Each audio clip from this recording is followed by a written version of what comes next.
I predicted the future completely and utterly accurately my entire life. Andrew Tate reveals who controls the world. And also the influence I have over the one demographic they're most fearful of, young military-age males. Those are the ones who need to be the backbone of the slave force and build the roads for a shit wage. If you say the wrong thing or think the wrong thing, you're going to be punished for it. I was involved in some shady things. I've been in rooms with people who sit around and say, this guy's a problem.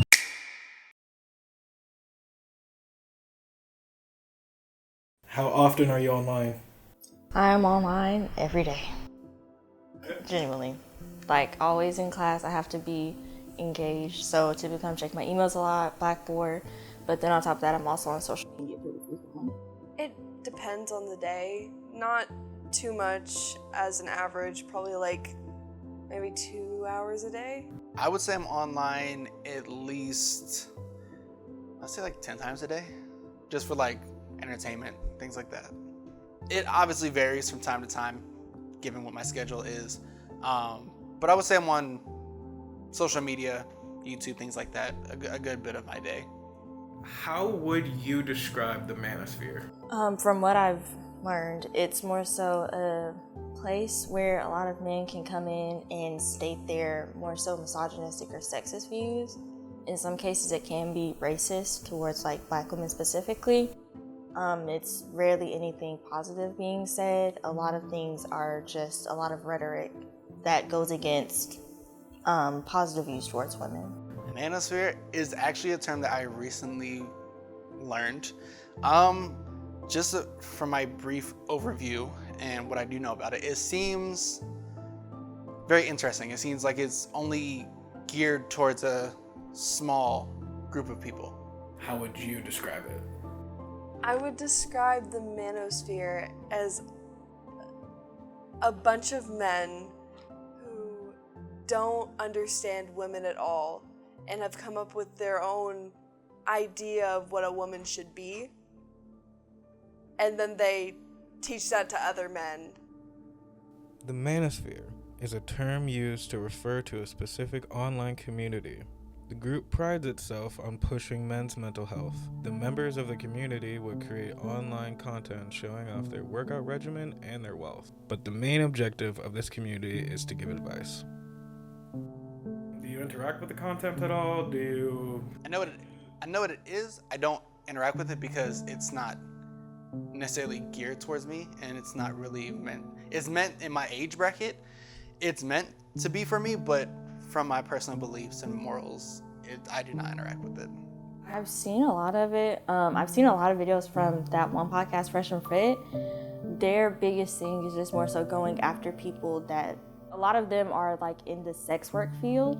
So they will specifically target them and ask them to come on and then essentially degrade them for the whole purpose of trying to make themselves feel better, to look more superior to them. And it then leads for people to speak negatively towards women. And a lot of them can't speak up or speak out against it because they don't have the ability to be vocal about it. It's toxic males.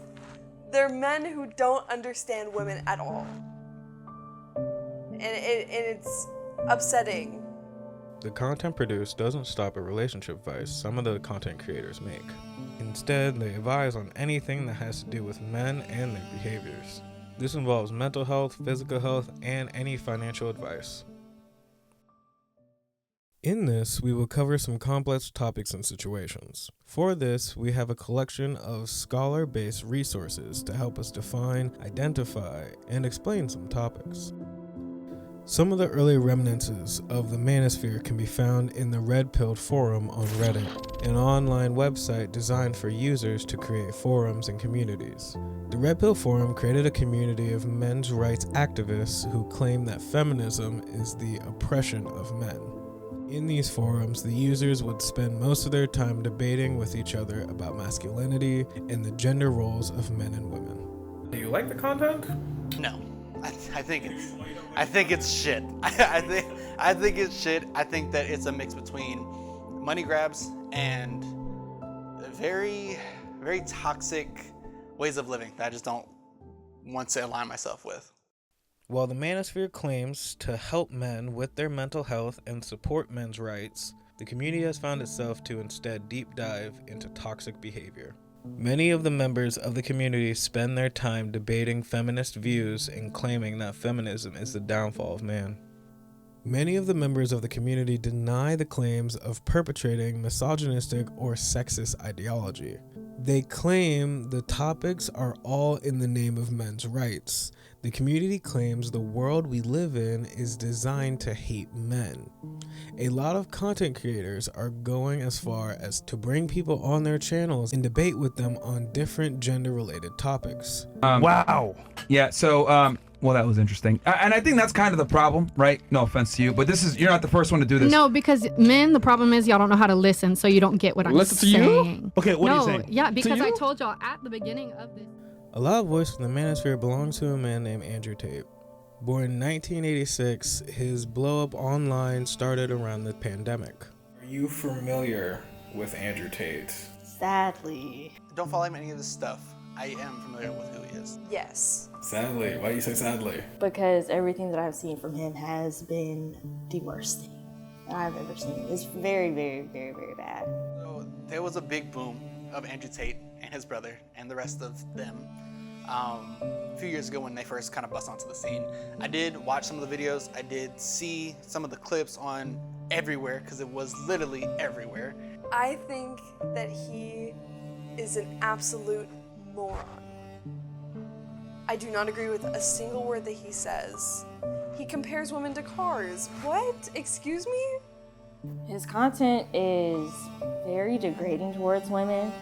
I don't think that it's helpful to anybody in any way. I think that it is also led for young men to have views. And when I say young, I don't mean like early 20s. I mean going into like teenagers, young children, because a lot of things that he said has spread to other people. So now a lot of things are being spread to younger children. So the things that he said about women, the things that he said about in terms of like racism, especially towards black women, has negatively affected people. It seems very interesting. It seems like it's only geared towards a small group of people. Do you think he has a target demographic? I think that it is targeted towards younger men because and it's gonna sound very controversial, but I think that if you're past the age of like 30, maybe 35 as a man and you're still listening to what he's saying, I think there's a lot of things that you've messed up with in life, purely because by that time you should know how to interact with people. You shouldn't have to go around wondering how you need to speak to a woman or get promotions at your job. Like by this point you should know how to carry yourself as a person. So I think that he is targeting younger children. Well, I say children specifically because they're more susceptible to changing the way that society moves, and we've already seen it. So if you target young people, they're going to say things more frequently. They're going to internalize everything that's being said, which then pushes a message more. I definitely agree that it is men who don't know what they're doing, who don't have the confidence in themselves, and then they hear this big name of Andrew Tate, and then sometimes they'll be like, oh, this guy is just really funny. And then they listen to him a little bit, and they're like, oh, I can understand his points. And then it just snowballs from there.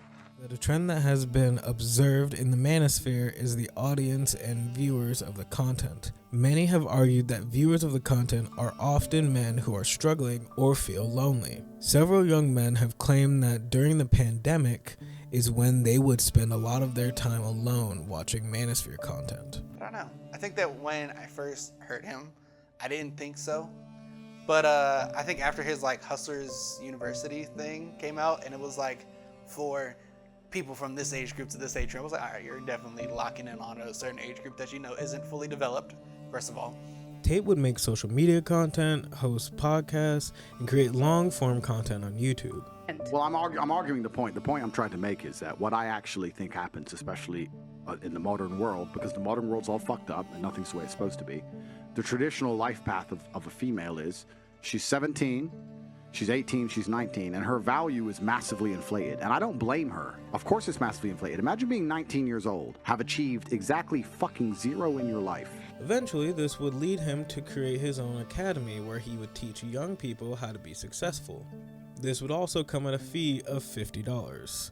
The catch is that the academy has no minimum age requirement. And it's a very, like, I would say vulnerable time for a lot of those men. A lot of those men are getting out of high school or still in high school, hopefully out of high school by 18, but no judgment. But I think it's a very vulnerable time for men. I think that's a time that, really shapes a man how they really turn out. So I think that he's definitely locking in on a certain group. So I'm guessing you wouldn't recommend any of his content to anybody? Definitely not. No. Okay. To people I hate. Yes. So if your friend came to you and was talking about their mental problems, and then they're asking for advice, would you give the same advice that Andrew Tate gave? I wouldn't send anyone that I care about to Andrew Tate. Given that I did watch some of his videos before in my life, and some of the advice that he did give to some people, I will say that some of his, very, very few of his pieces of advice are good. I think that when he says working out and being as healthy as you possibly can, and to really not listen to what people say, and kind of just keep a one-track focus on your life, whether that be work, working out, school, I do like those pieces of advice.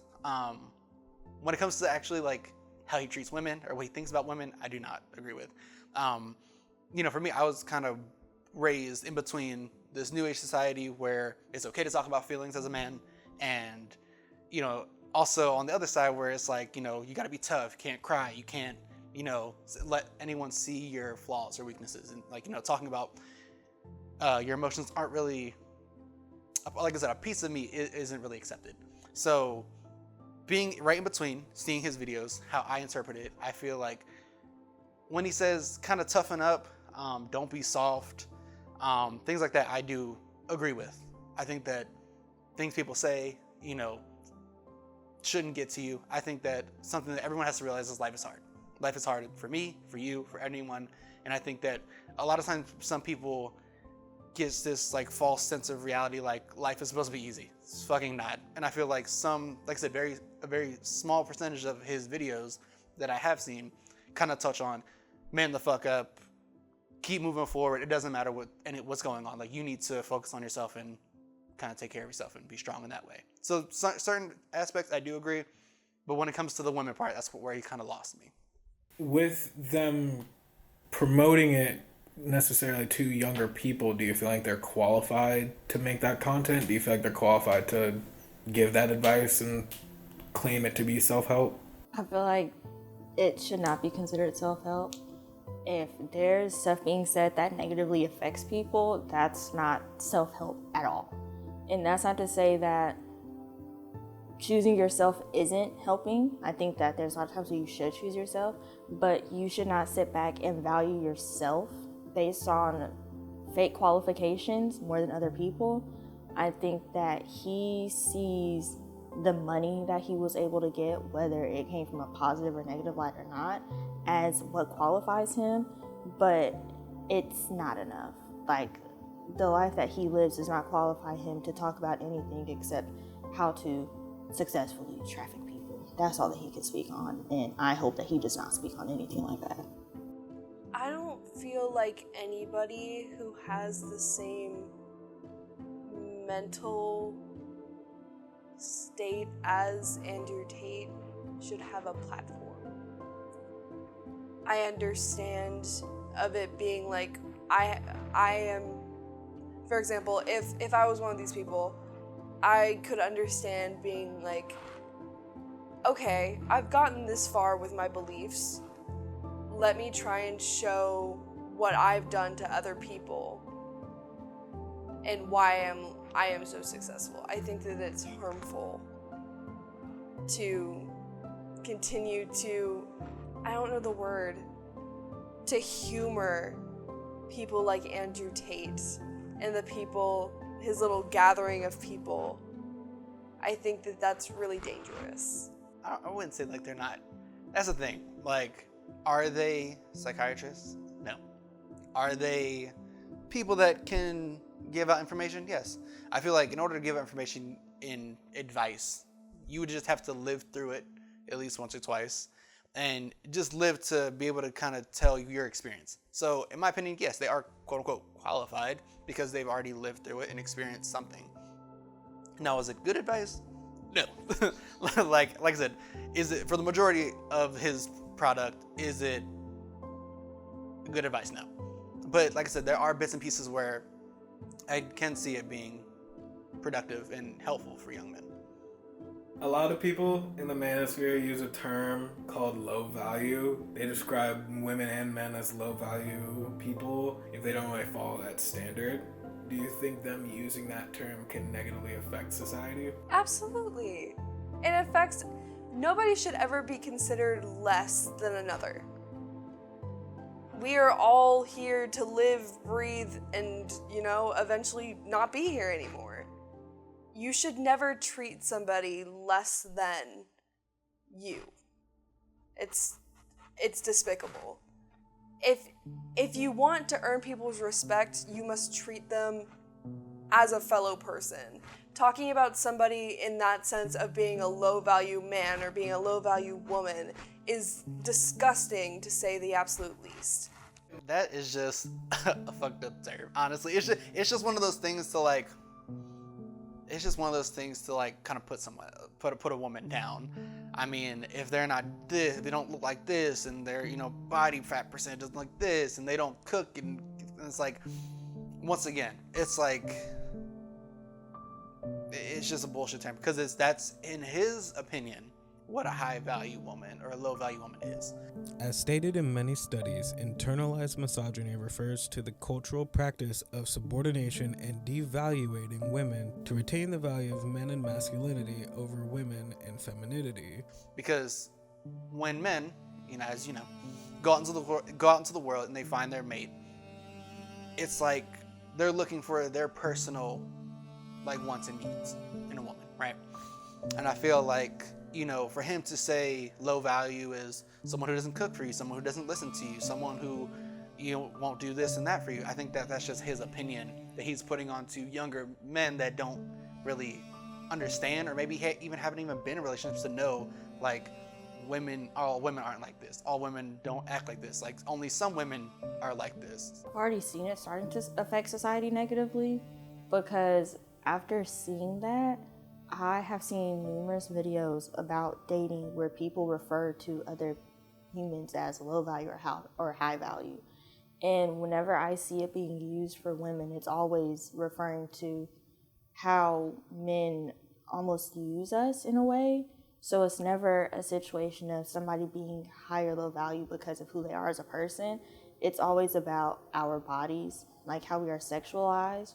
That's what determines your value. So I think that using that term to degrade somebody based on their sexual activities is wrong. But I also sit back and I see that a lot of men view themselves as being high value purely because of their height, which I think is crazy because that's not enough for anybody. I think that determining somebody to be high or low value is messed up because nobody can value somebody based off of just physical attributes or sexual attributes.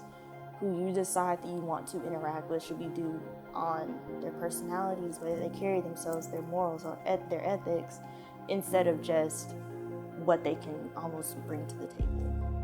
Fear element. That's the reality. And it's a biological fear element. I'll give you an example of it. You know what's amazing about humans? We are still very primal. When men like these two and me, when we walk through the mall, people just move. It's like you can sense when the big animals turn up, right? It's something amazing about humans. If you have a very attractive 45-year-old woman, she's gorgeous, but a gorgeous 19-year-old walks in, look at that 45-year-old woman's face. She's furious. She fucking hates her. She just doesn't like her for no reason. Yeah. Because women understand, unfortunately, but your age is a massive indicator in your value. In an inverse way to men are more valuable as we get older. Every woman knows that. Every woman will sit here and go, yeah, well, I know a man who's older than me. So why do you think men like to follow him and like to follow the Manosphere beliefs? I remember seeing somewhere that a lot of men they tend to move in a hetero way of living, but are more homoerotic in terms of wanting validation from other men. So in that, looking at the woman that you have and how you can present her to people, the things that you can do and how you can present them to your friends, the money that you have and how you can present it to other men. So I think they want to do what he perceives to be right, what men perceive to be right, in terms of what you can show people versus who they are. Because it's another man. If another man looks at you when you're down in your dumps and he's like, "Hey, are you okay? Like, let's get this moving. Let's do something better for you." You're gonna be like, "Yeah, let's do something better for me," you know? But that's where they get you. They don't care about you. None of these Andrew Tate people care about you. They just want your money and they want to live the life that they have planned for themselves. They don't care about women, they don't care about men, they care about the money that they have, and they care about apparently their cars. I mean, like I said, that age range that he's locking in on is a very vulnerable time. You know, like I said, getting out of high school, dealing with high school drama, into college. This is like around the time that men start dating, start getting their first heartbreaks. This is a very vulnerable time for men. I think he definitely takes advantage of that downside and that downtime for men. And I think that he's just trying to kind of get in there and, kind of just put his beliefs in how men should be. And like I said, it doesn't really help that he has abs.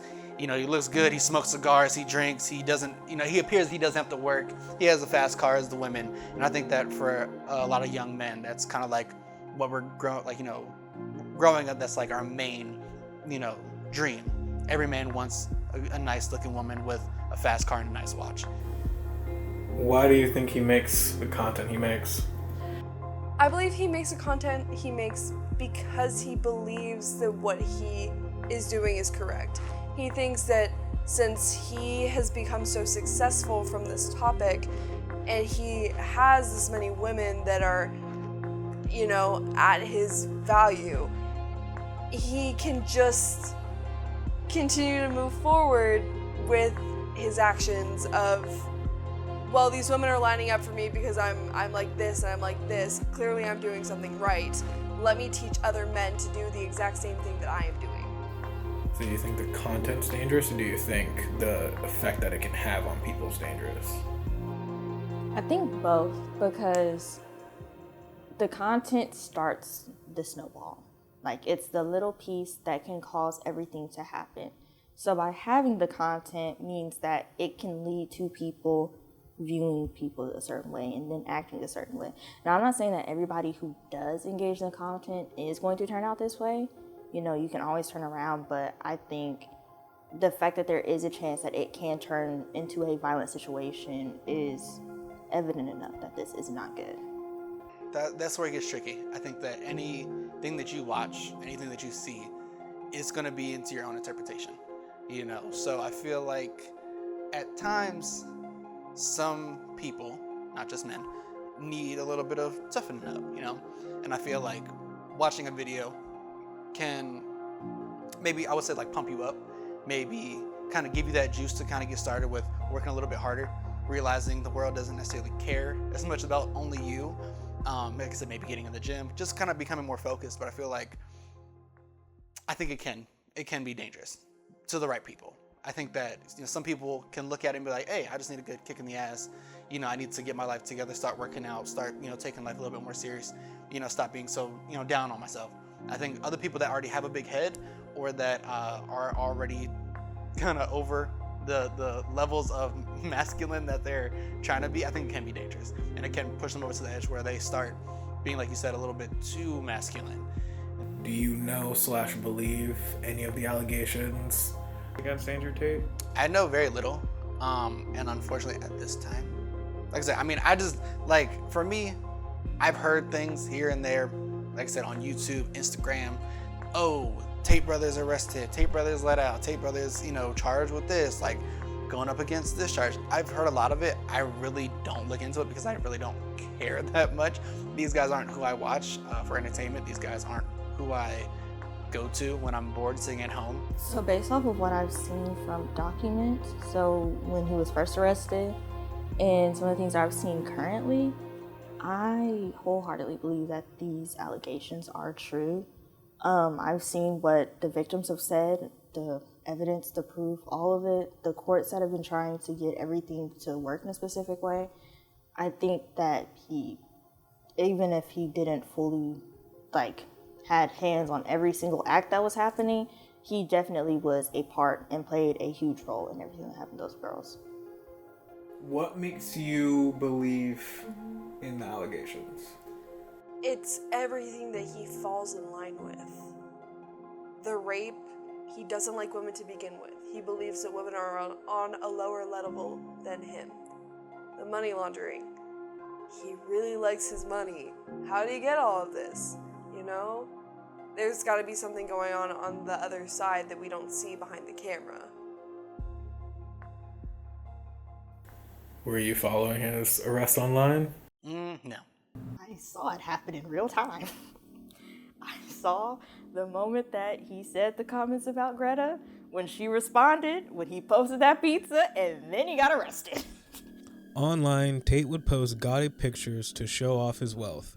On X, formerly known as Twitter, the young activist Greta Thunberg commented on the lack of awareness that Tate shows online. This then prompted Tate to post a lot of tweets and comments attacking Thunberg, until Tate mistakenly snaps a photo of him with some food. Through some digging, investigators were able to discover a pizza box in the frame. After further investigation, the team behind the case was able to find that the pizza box came from a pizza shop in Romania, and declared that Tate is indeed still in Romania, where the indictment for his arrest was placed. Like I said, I heard that, was it drugs, sex trafficking, things like that. I saw it in real time. It was crazy. Oh my gosh, that was crazy. Do you think that Andrew Tate's content and the Manosphere content can lead to someone doing something dangerous? We've already seen it. It's exactly what you saw in that news article. I am Detective Chief Inspector Nick Gardner from the Bedfordshire, Cambridgeshire and Hertfordshire Major Crime Unit. I would firstly like to pay tribute to the Hunt family, John and Amy, and Hannah's partner Alex. They have suffered unimaginable loss as a result of Clifford's actions. Kyle Clifford is a 26-year-old man who tragically took the life of his ex-girlfriend, Louise Hunt. Clifford also took the life of his ex-girlfriend's sister, Hannah, and her mother, Carol. Clifford murdered Louise in 2024. In the trial, one of the pieces of evidence displayed was Clifford's watch history. Clifford's watch history consisted of mainly pornographic content and Andrew Tate's content. Clifford would listen to Tate's podcast often. However, the judge ruled to not reveal this information to the jury as of fear of prejudice. Do you think this is a type of connection that someone can make of the content is making people dangerous?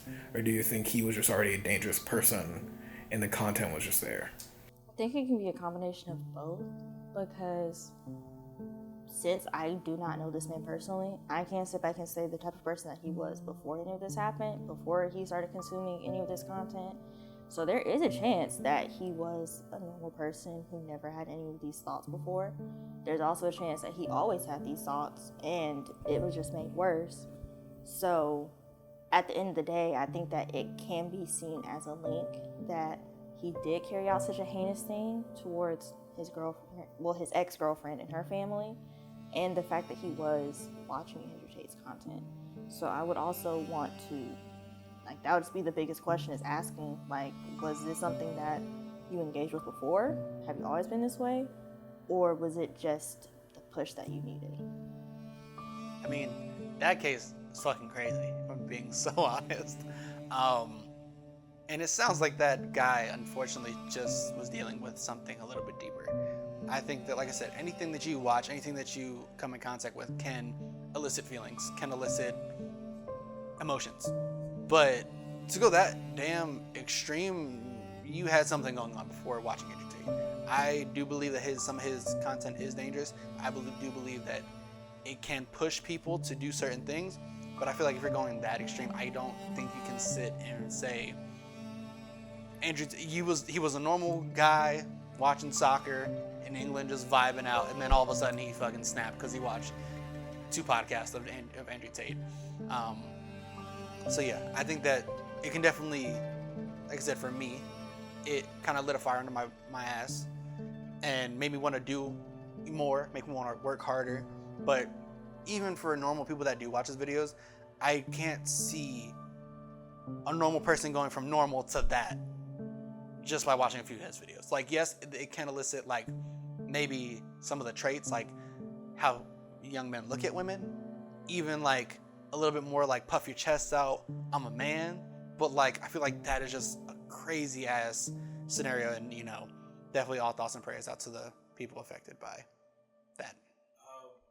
They ended up striking it from the record because the judge was like, yes, the content is sexist, but... Okay, so that should not have been stricken out. Struck out. I think that a lot of times when situations like this happen and they strike things like that out, it prevents nuance. Huge nuance. Because you would then sit back and see that everything that he did was intentional, because for you to do that and then for her to break up with you, the biggest thing that people always say, and whether or not their relationship was violent or not, the biggest thing to know is that whenever somebody is in a relationship where there is domestic violence, leaving is the most dangerous thing that you can do. That is when your chances of losing your life is the highest. So there's always a chance that that could have been a thing which led to this happening. So I think that it leaves out so much that could lead people to make a specific decision in the, in the court case. And although the sentence will provide little or no consolation, at least we know that Clifford will never be released from prison. Today, Clifford received a whole life sentence, which is fitting for the appalling nature of his crimes. Do you think the Manosphere could ever change? No. Do you think?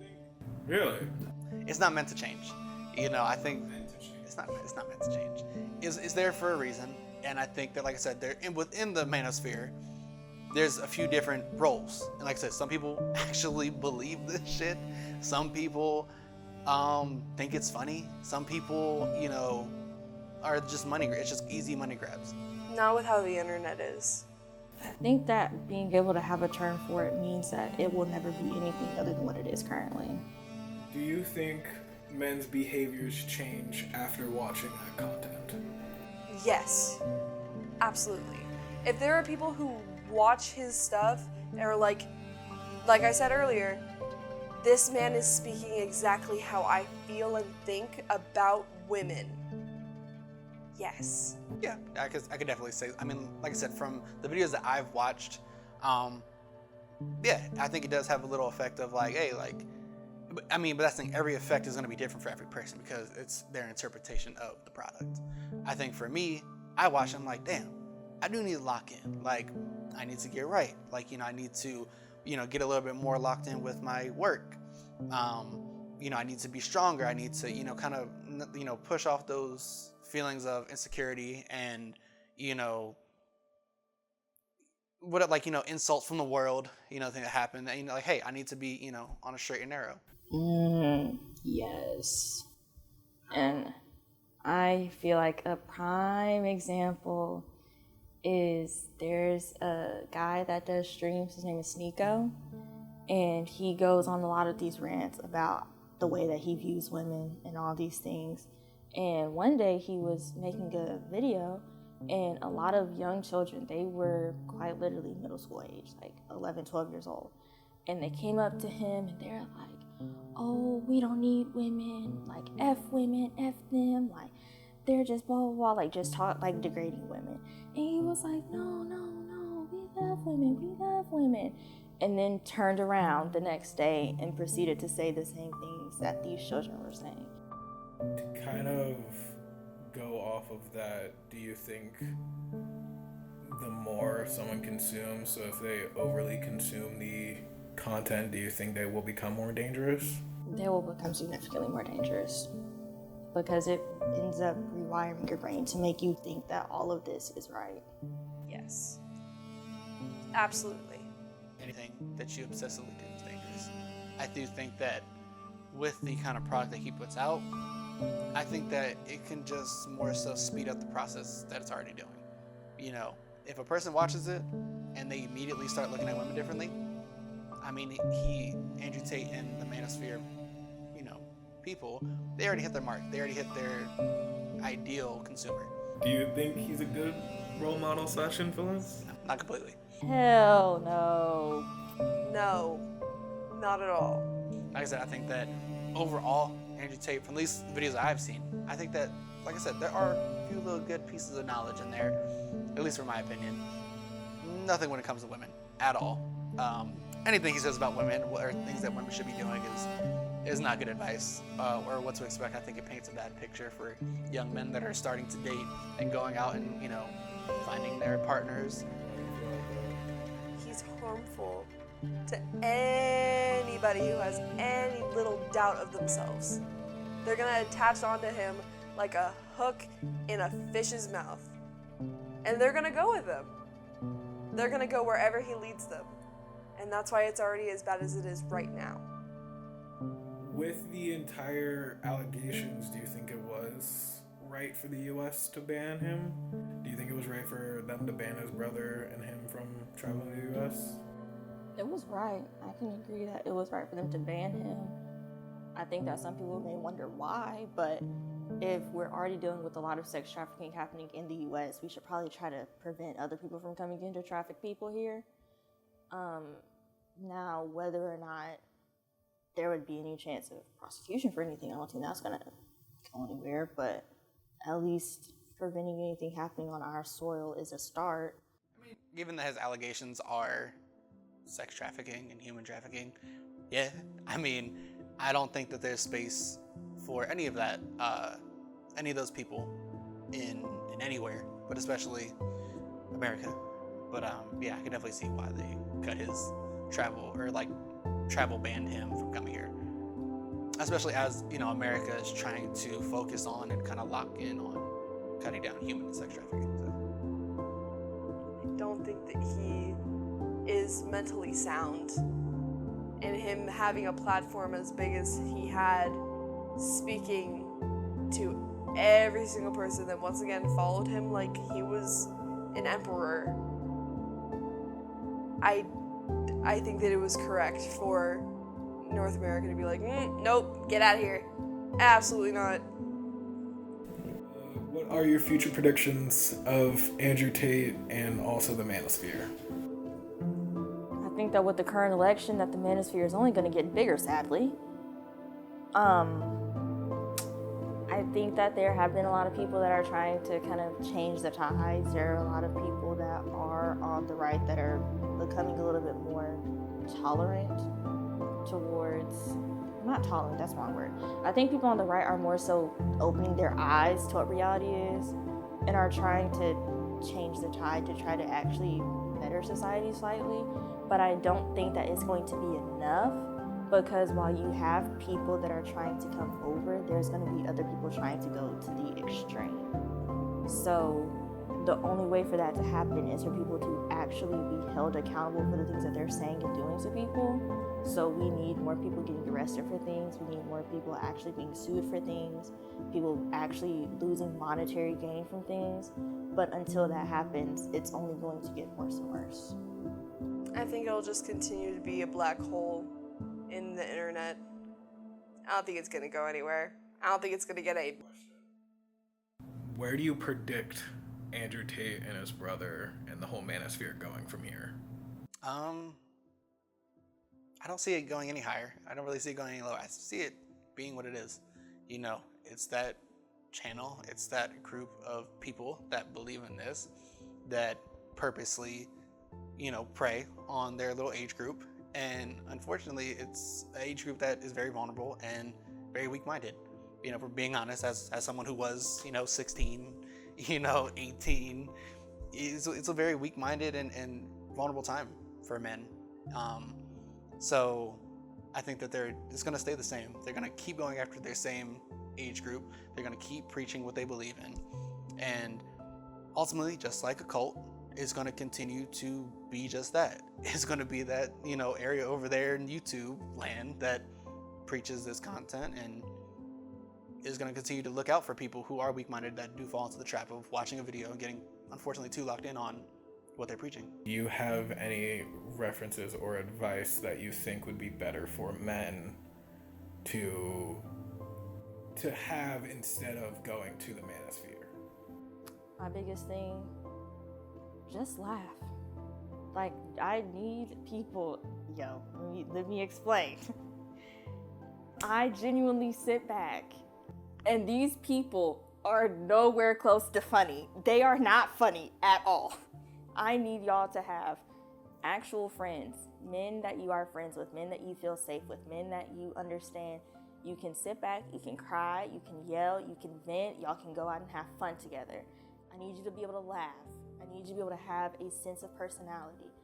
I need you to find something for your mental health. I know that people think that is crazy, but at the end of the day, a lot of y'all may be depressed and y'all got anxiety. I need you to sit back and have somebody there for you. Yeah, do research.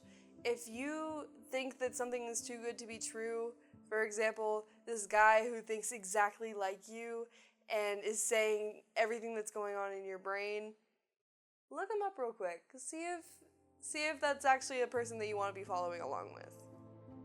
Because it probably isn't. You have any advice to give anybody who might be struggling through things? Advice?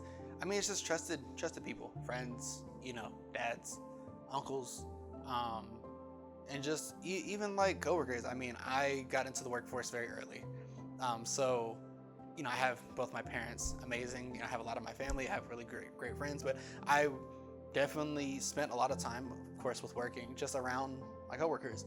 And there are some crazy ass coworkers, but there's a lot of good people out there that do give really good life advice, not only about work, but just in life. So I think that really just anybody that you could say, I trust, and that gives good advice, and that's a good person. You have to look at the person that's giving the advice. If they're a bad person and, do things that are a little questionable, I probably wouldn't trust them with things that you're dealing with, because obviously they can't deal with their issues correctly. So how can someone go into your life and try to help you?